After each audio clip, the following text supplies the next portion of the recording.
What's going on, guys? Chris from AutoAcademics here. I'm with my man Daryl Killian from Intercom Radio. Okay, yes, he's got a radio show called Auto Insider. Comes on Saturday mornings.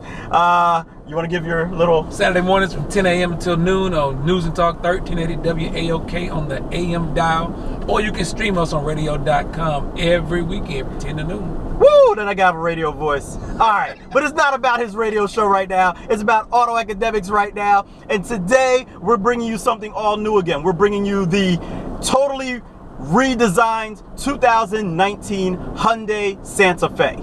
For starters, one of the things that Daryl and I have been saying for the first few minutes that we've gotten in this vehicle is that it's an attractive vehicle. You can see the new design language that was, I guess, first expressed in the Kona.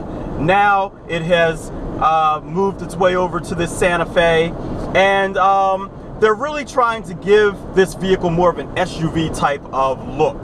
It has a more muscular, or more, dare I say, manly type of style to it, so it appeals to me.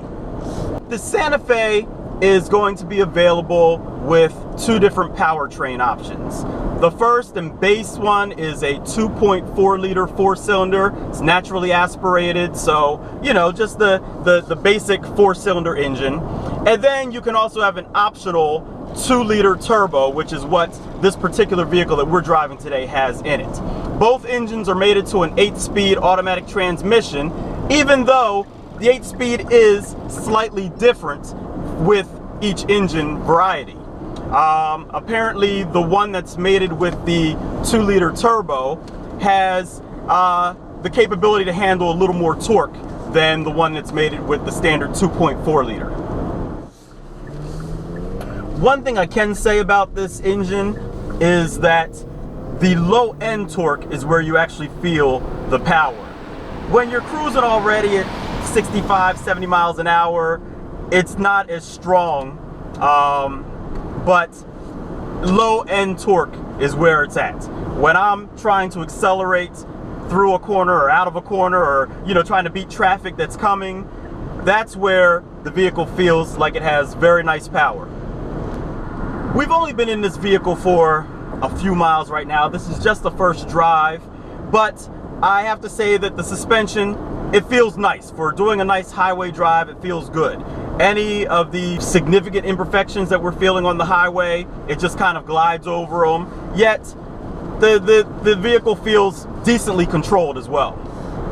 Besides the powertrain and the ride and handling of the vehicle, something else that's important is the passenger comfort. So that's why I've got my passenger here.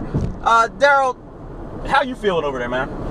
Well, actually, we haven't been in here long, so I'll let you know by the end of the drive. But I'll say the only thing that I would even suggest is that the eye support that we were told is on the driver's seat would be great on this side. I'm not really a tall guy, I'm 5'9", 5'10", but I do see I would need a little more support here on my leg. But other than that, all in all, they talked about the cushions in here.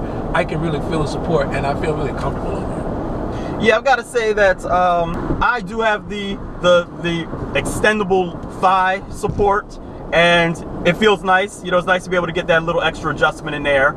And something that Hyundai did talk about during our presentation this morning was the fact that these seats have variable foam in them, like different levels of thickness and or something like that in the seats, and they feel really nice. There's nice thick lumbar support, so you've got good support for lateral movements, but they're also comfortable. You just kind of settle in and they just feel good. My seat feels good. Daryl, not so sure, my seat feels good over here. One of the problems with doing these drives where they give you a mapped out route while you're trying to talk about the vehicle itself is keeping track of the mapped out route. We missed our turn, so that gives us a perfect time to talk about some of the other creature comforts in this vehicle.